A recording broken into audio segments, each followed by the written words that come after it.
नमस्कार, मैं हूं प्रभु चावला और सच्ची बात में आज बारी है कांग्रेस के महासचिव दिग्विजय सिंह जी की। आपका स्टूडियो में बहुत बहुत स्वागत। धन्यवाद प्रभु जी। आपकी पार्टी के सितारे आजकल गर्दिश में क्यों हैं? आपके अपने लोग ही आपके ऊपर आक्रमण कर रहे हैं। सितारे तो बदलते रहते हैं। हाँ, चुनाव में हार के पहले फिर जीत भी गए। कहा क्यों बाई इलेक्शन 2 जीते, आप उसकी बात कर रहे हैं। उसके पहले भी तो चुनाव में होते हैं। अगर प्रजातंत्री व्यवस्था में हार जीत नहीं होगी तो एक पार्टी राज हो जाएगा। नहीं, वो हार तो जनता कराती है, पर ये कांग्रेस के अपने इसीलिए यही तो शक्तिशाली है प्रजातंत्र हमारा, यही तो शक्ति है हमारी प्रजातंत्र। ऐसा मैं कुछ और कह कि कांग्रेस के अपने नेता केंद्र में जो केंद्र बैठे हैं, जैसे केरला में किसी ने अटैक किया राहुल के ऊपर, फिर किसी और ने किया, फिर आपके प्रदेश से किसी ने किया। प्रभु जी ये नटवर सिंह ने किताब लिखी थी पूरी कोई नई बात नहीं है। ये हमने 77 का वो समय भी देखा है, फिर 89 का भी समय देखा है और आज भी देख रहे हैं। जब भी कांग्रेस हारती है तो वही लोग सबसे ज्यादा हल्ला मचाते हैं जिन्होंने सबसे ज्यादा फायदा उठाया है। तो मतलब धोखाधड़ी हुई आपके साथ जी, धोखाधड़ी कर दी। आपको जो कहना है कहिए। तो आप जो सबसे ज्यादा फायदा उठाया, इसका मतलब नटवर सिंह जी ने किताब लिखी है, उससे कांग्रेस की छवि के ऊपर काफी असर पड़ेगा। सोनिया जी की छवि के ऊपर असर प्रभु जी एक बात सुन लीजिए, पंडित जवाहरलाल नेहरू के परिवार पर कोई पहली बार अटैक नहीं हो रहा है। पंडित जी के बारे में क्या क्या नहीं कहा गया। पंडित जी के बारे में उस समय किस प्रकार का प्रचार नहीं होता था। इंदिरा जी पर क्या क्या अटैक नहीं हुए, उनके निजी जीवन पर कितने अटैक हुए। राजीव गांधी पर क्या अटैक नहीं हुआ, उनके भ्रष्टाचार के बोफर्स का आरोप ने दुनिया भर की बात की।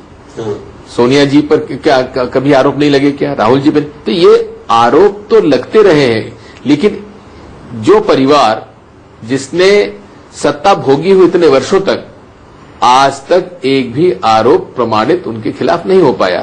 तो इसलिए ऐसे लोग अगर कुछ कहेंगे भी तो छवि पर कोई फर्क नहीं पड़ता। अगर नटवर सिंह जी कहते हैं कि सोनिया जी को राहुल ने कहा कि हत्या हो सकती है, असैसिनेशन हो सकता है, इसलिए मत एक्सेप्ट करिए, तो इसमें बुराई क्या है? बिल्कुल बुराई नहीं है, लेकिन मैं आपसे पूछना चाहता हूं, कई बार डर लगता है। मैं कोई डर की बात नहीं है। ये परिवार वो है जिसने कभी डरा नहीं है। अगर वो इतने डरते होते तो राजनीति में क्यों आते? लेकिन राजनीति में आए। ये परिवार कभी डरा नहीं है। आप लोग बड़ी गलतफहमी में हैं जो ये परिवार कभी डर के काम करेगा।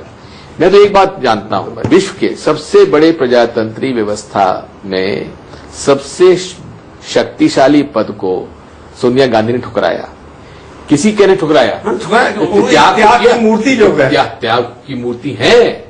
अगर नटवर सिंह कहते हैं कि डर के हमारे नहीं त्याग किया, तो त्याग कहां रहा वो? ऐसा है, इसके पहले आपको याद होगा पूरी भाजपा और संघ लगा रहा कहते हुए कि ये तो बनना चाहती थी लेकिन राष्ट्रपति ने मना कर दिया। राष्ट्रपति ने मना कर दिया। ये प्रचार कितना चला प्रभु जी आपको ही मालूम है। वो बात अपने आप खत्म हो गई। राष्ट्रपति ने दिला दिया उसके बाद। अब सुरसरी दूसरी चल गई कि राहुल जी ने मना किया था। ये सब बातें अपने इन सनसनी जो पैदा करके अपनी किताब का मुफ्त में प्रमोशन कर रहे हैं। तो मैं तो बहुत सम्मान करता हूं नटवर सिंह जी का, बड़े अच्छे सम्मानजनक हैं, बड़े परिवार के हैं। कारण क्या रहा होगा, आप क्या लगता है? नटवर सिंह 83 ईयर ओल्ड है, 83 ईयर ओल्ड है, लेकिन अपनी किताब का मुफ्त में प्रमोशन कर रहे हैं। तो मैं तो बहुत सम्मान करता हूं नटवर सिंह जी का, बड़े अच्छे सम्मानजनक हैं, बड़े परिवार के हैं। कारण क्या रहा होगा, आप क्या लगता है? नटवर सिंह 83 ईयर ओल्ड है, 83 ईयर ओल्ड है, लेकिन अंग्रेजी बोलते हैं। वॉलकर रिपोर्ट में जो बात आई, फूड फॉर ऑयल प्रोग्राम के अंदर उनका नाम आया। कांग्रेस प्रेसिडेंट और कांग्रेस पार्टी ने हमेशा ऐसे आरोपों के लिए जिस पर आरोप लगा है उसी को उसका उत्तर देने की जवाबदारी, जिम्मेदारी हमेशा सौंपी। कोई नई बात नहीं है। लेकिन उसके बाद नटवर सिंह जी ने विरोध का झंडा उठा लिया। विरोध का झंडा उठाकर उन्होंने चैलेंज कर दिया, चैलेंज करके बाहर हो गए। नटवर सिंह जी को राजनीतिक जीवन में अगर कुछ मिला है तो नेहरू गांधी परिवार से ही मिला है। और उन्हें उनके जो इस परिवार के साथ संबंध रहे हैं, ये इतने दिन चुप क्यों रहे? अगर ये सब बातें थीं और इतना वो बहुत ही साहसी निर्णय लेना चाहते थे तो तब लेते जब हम लोग सत्ता में थे, तब क्यों नहीं लिया?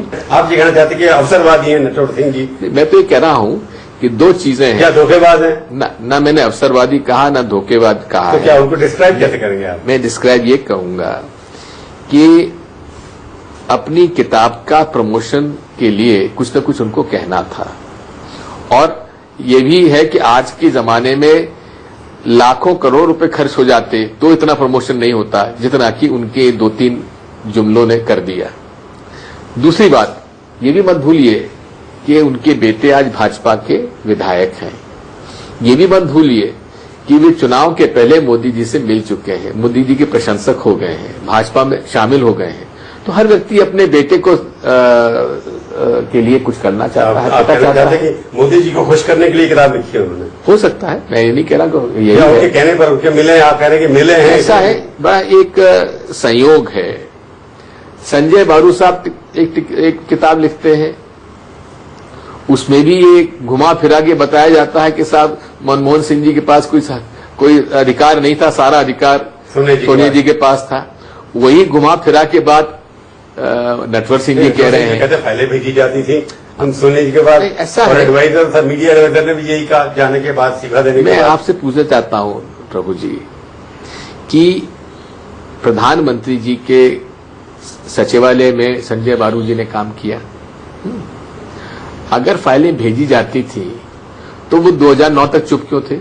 अगर इतना ही कॉन्शियस उनका प्रिक करता था तो उनको फाइलों से मतलब नहीं था, मीडिया एडवाइजर का काम नहीं होता फाइलों से। तो फिर उनको मालूम कैसे पता पड़ा कि फाइल भेजी जाती थी? नटवर सिंह मैं आपसे फाइलों के बारे ना संजय बारू साहब से मैं पूछना चाहता हूं कि फाइलें भेजी जाती थी जैसा उनका था कि, तो आप खुद कह रहे हैं कि उनको तो फाइलों की जानकारी रहती नहीं, तो मीडिया एडवाइजर थे।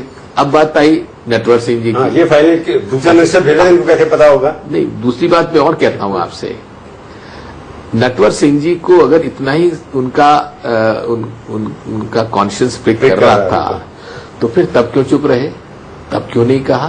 नहीं, क्या नटवर सिंह जी फाइलें ले जाते थे क्या डिप्लोमेसी की? मैं नहीं जानता। एक्सपीरियंस ये हो सकता है, कैबिनेट मिनिस्टर थे, मैं नहीं जानता, वर्किंग कमेटी के मेंबर थे आपकी। मैं नहीं जानता क्योंकि मैं कभी केंद्रीय मंत्रिमंडल में रहा नहीं हूं, तो इसलिए यहाँ आप भी सोनिया जी के नजदीक हैं, राहुल जी के नजदीक हैं। हम उतने ही नजदीक हैं जितने अन्य कार्यकर्ता नजदीक हैं। ज्यादा क्लेम करते हैं, वो ज्यादा नजदीक। उनका तो पारिवारिक रिश्ता था, तो उसको तो हम सम्मान करते ही हैं। लेकिन सोनिया गांधी जी जितना थोड़ा बहुत मैं जानता हूं, उन्होंने कभी भी केंद्रीय सरकार के कार्य करने के अंदर कभी कोई हस्तक्षेप नहीं किया, कोई इंटरफेरेंस नहीं किया। हाँ, केवल नेशनल एडवाइजरी काउंसिल के माध्यम से उन्होंने राइट टू इंफॉर्मेशन एक्ट बनाया। महात्मा गांधी नरेगा स्टेटस था उनका, वो तो कैबिनेट की हाँ, गवर्नमेंट की कमेटी थी, गवर्नमेंट जो इश्यूज उनको देती थी वो नेशनल एडवाइजरी काउंसिल उसके एक्ट बनाती थी, उसमें काम करती, अपनी रिपोर्ट देती थी, जो कि ऑन पेपर है, ऑन रिकॉर्ड है, उसमें कोई छुपा हुआ काम नहीं। नटवर सिंह ने जो बात उठाई है कि उस पार्टी के अंदर डिक्टेटरशिप है, नेता डिक्टेटोरियल बिहेव करती है, किसी भी बात में सुनना चाहती है, तो आप भी जानते हैं इस पार्टी के अंदर शुरू से आप हैं 30 साल से, तो मैं भी आपको देख रहा हूँ 35 साल से। तो ये जो नई छवि उन्होंने प्रोजेक्ट किया है मिसेस गांधी की, everything she wants to control, आप भी नजदीक में रहे हैं, तो क्या ऐसा लगता है कुछ ऐसी बात है? उनसे, सोनिया जी से बड़ा डेमोक्रेटिक व्यक्ति हो नहीं सकता। मुझे इस बात पर आश्चर्य होता है कि 71 और 77 के बीच में इमरजेंसी जब लगी थी तब भी नटवर सिंह जी कांग्रेस में ही थे। और मेन कांग्रेस छोड़ी थी सोनिया जी के लिए उन्होंने, तो उसके बाद कांग्रेस नरसिम्हा राव के खिलाफ जो लड़ाई हुई थी वो छोड़ गया, तो उसके बाद सब कांग्रेस में ही रहे वो। तो तब भी उनको कोई डिक्टेटोरियल एटीट्यूड इंदिरा जी का उनको नहीं लगा, सोनिया जी का डिक्टेटोरियल एटीट्यूड उनको लग रहा है, मोदी का डिक्टेटोरियल उनका एटीट्यूड उनको नजर नहीं आ रहा है, जिसने पूरा डिक्टेटर बन के खुद प्रधानमंत्री बन गए और अमित शाह को अपने नंबर 2 को बीजेपी प्रेसिडेंट बना दिया। वही जो लोग एक महिला की स्नूपिंग में सफेद दाढ़ी और काली दाढ़ी रही, और इशरत जहां मर्डर केस के अंदर सफेद दाढ़ी काली दाढ़ी रही, वो डिक्टेटोरियल एटीट्यूड मोदी का उनको नजर नहीं आता है। सोनिया जी का जो डेमोक्रेटिक प्रोसेस है उसमें उनको डिक्टेटोरियल एटीट्यूड नजर आता है। ये अब नटवर सिंह ने जब उनको निकाला, आपने उनके साथ उनको कुछ दिया नहीं, उसके बाद पार्टी के अंदर कुछ नहीं दिया, बेटे को कुछ नहीं दिया, तो आपने भी उनके साथ थोड़ी जाती तो की ना? ऐसा है, कोई अकेले नहीं है नटवर सिंह जी इस मामले में। कांग्रेस पार्टी ने हमेशा इस बात पर ध्यान दिया है, किसी पर आरोप लगा है तो जब तक उसका पूरी तरीके से निर्दोष साबित नहीं हुआ उसको अलग ही रखा है। पर मैं एक सवाल जो रहता है, बार बार उठता है सवाल के अंदर, कि पार्टी जो इतनी सिमट गई है, 44 या 46 सीटों पर आ गई है, उसके लिए अल्टीमेटली तो शीर्षक नेता जो है राहुल गांधी या सोनिया गांधी दोनों जिम्मेवार हैं। इसके पीछे क्या पॉलिटिक्स देना, जवाब आपका लूंगा ब्रेक के बाद।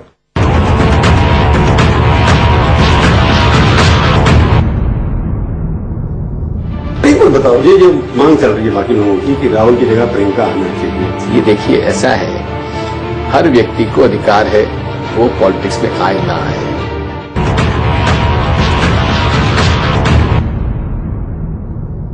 सच्ची बात में आपका एक बार फिर से स्वागत है। आज हम बातचीत कर रहे हैं दिग्विजय सिंह जी से।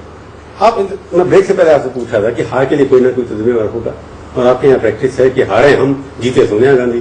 प्रभु जी, कांग्रेस पार्टी के पोलिंग बूथ से लेकर हमारा जो कार्यकर्ता है और सोनिया गांधी, हम सब लोग एक टीम की तरह काम करते हैं, और जब टीम हारती है तो सभी हारते हैं। नहीं, टीम लीडर को भी कहना चाहिए मैं मेरी गलती है, मैं ठीक है, आपके ऐसी बात होता नहीं किसी का। तो टीम लीडर ने खुद ने स्वीकार किया, पर बाकी जगह का वाइस कैप्टन ने भी स्वीकार किया, और इसको फिर से एंटनी कमेटी हमारी बनी हुई है, वो रिपोर्ट देगी, उसके आधार पर फिर अगली रोड मैप तैयार होगा। पिछले 12 साल के अंदर 8 रिपोर्ट इलेक्शन के ऊपर लिखी है, उसमें क्या होता है, पता नहीं होता है जिसकी रिजेक्ट कर दी जाती है। 2004 से लेकर 2014 तक हम सत्ता में रहे।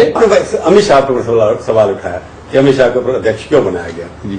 क्या किसी की पार्टी का अध्यक्ष कोई नहीं, आपको उससे क्या मतलब? कोई मतलब, लेकिन एक बात बता दीजिए, बीजेपी में जब से जनसंघ से बीजेपी तक एक बार भी बता दीजिए कि पार्लियामेंट्री पार्टी का लीडर और पार्टी अध्यक्ष दोनों एक राज्य के हों, एक बता दीजिए। मैं ये कहना चाहता हूं कि अच्छे दिन अगर आए हैं तो केवल 2 लोगों के लिए आए हैं, नरेंद्र मोदी और अमित शाह। तो आपके पास इशू नहीं है, आपके सामने एलओपी बना दो, उसी के लिए झगड़ा हो रहा है। नहीं बनोगे तो क्या आप सत्ता के बिना नहीं चल सकते क्या? आप प्रभु जी एक बात पद से क्यों क्या रहे हैं? ये आप भूल रहे हैं। देखिए, लीडर ऑफ ऑपोजिशन का जो पद है, ये 98 के अंदर एक एक्ट बन गया है, एक जिसमें कि 10% से ज्यादा होना, तो उसके अंतर्गत जब तक एक्ट में चेंज नहीं होगा, लीडर ऑफ ऑपोजिशन के पर्क्स एंड प्रिविलेजेस नहीं होंगे। ठीक है, एग्रीड।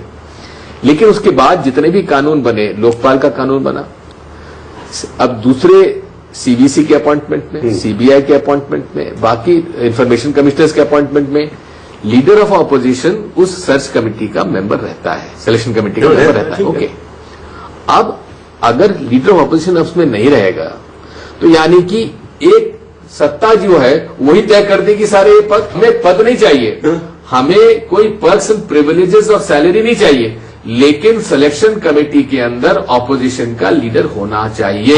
इसी में अभी कुछ दिन पहले कहां तक सही मैं नहीं जानता, डीओपीटी का एक सर्कुलर गया है कि इन अपॉइंटमेंट्स में लीडर ऑफ ऑपोजिशन अगर नहीं भी है तो leader of this largest parliamentary opposition party का लीडर रहेगा, रूलिंग पार्टी का जो सबसे लार्जेस्ट है। तो ये अगर होता तो हमें उसमें कोई आपत्ति नहीं होगी। आपका मुद्दे सर्कुलर गया है कि इन अपॉइंटमेंट्स में लीडर ऑफ ऑपोजिशन अगर नहीं भी है तो leader of this largest parliamentary opposition party का लीडर रहेगा, रूलिंग पार्टी का जो सबसे लार्जेस्ट है। तो ये अगर होता तो हमें उसमें कोई आपत्ति नहीं होगी। आपका मुद्दे पार्लियामेंट में है नहीं कुछ? मुद्दे तो रोज हमारे पास कहते हैं आपने गडकरी का स्नूपिंग हो गया, भाई वो कहते नहीं हुआ, सरकार कहते नहीं हुआ, आपके पास कोई एविडेंस नहीं है। एक बात सुन लीजिए, ऐसा है जैसे प्रणब मुखर्जी की टेबल के नीचे से कुछ निकला था, संडे गार्जियन और न्यूज एक्स में ये रिपोर्ट आई। मेरे भी, आप जैसे कई मेरे मित्र हैं मीडिया में, वैभव डांगे जो कि प्राइवेट सेक्रेटरी है नितिन गडकरी के, उन्होंने ही सबको खबर दी है ये।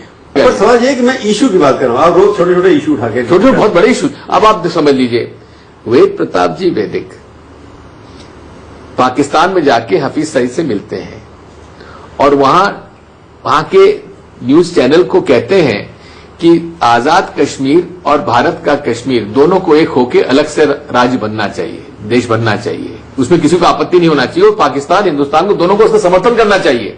अगर यही बयान अगर दिग्विजय सिंह दिया होता तो आज जेल में होता। वेद प्रताप वैदिक पे कार्रवाई क्यों न हुई? इस पर गिरफ्तार हो जाना चाहिए। सेडेशन चार्ज नहीं लग सकता। यासीन मलिक पे अगर लग सकता है, जिन पर क्यों नहीं लग सकता? आरोप एक ही था। कांग्रेस के जमाने के अंदर भी ऐसे लोग पाकिस्तान के बारे में बोलते रहे हैं जिनके ऊपर आपने कोई एक्शन नहीं लिया।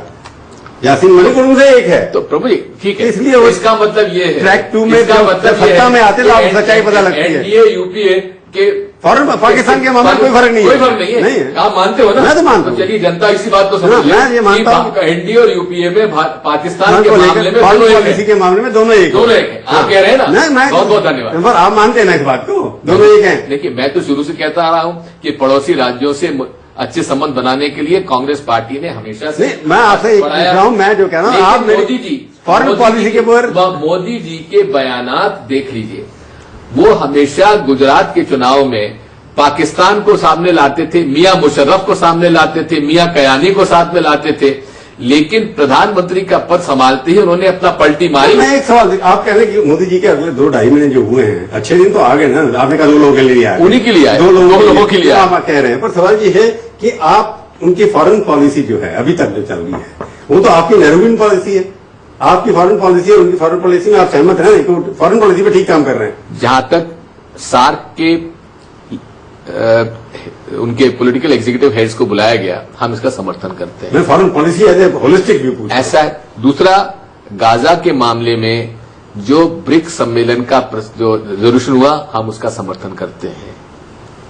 बाकी आगे देखते हैं। पर एक बात बताओ, ये जो मांग चल रही है बाकी लोगों की कि राहुल की जगह प्रियंका आना चाहिए, ये देखिए, ऐसा है, हर व्यक्ति को अधिकार है वो पॉलिटिक्स में आए ना आए, और इसलिए ये परिवार के मामले में परिवार तक को ही छोड़ना चाहिए। हम लोग उसमें दखलंदाजी नहीं करना चाहिए। कांग्रेस प्रेसिडेंट तय करें, उनके बच्चे तय करें, वो किसको लाना चाहते हैं। पार्टी है तो इसमें तो आप कहते हैं डेमोक्रेटिक पार्टी में परिवार डिसाइड करेंगे। तो प्रियंका जी आना चाहते, कोई रोकेगा उनको?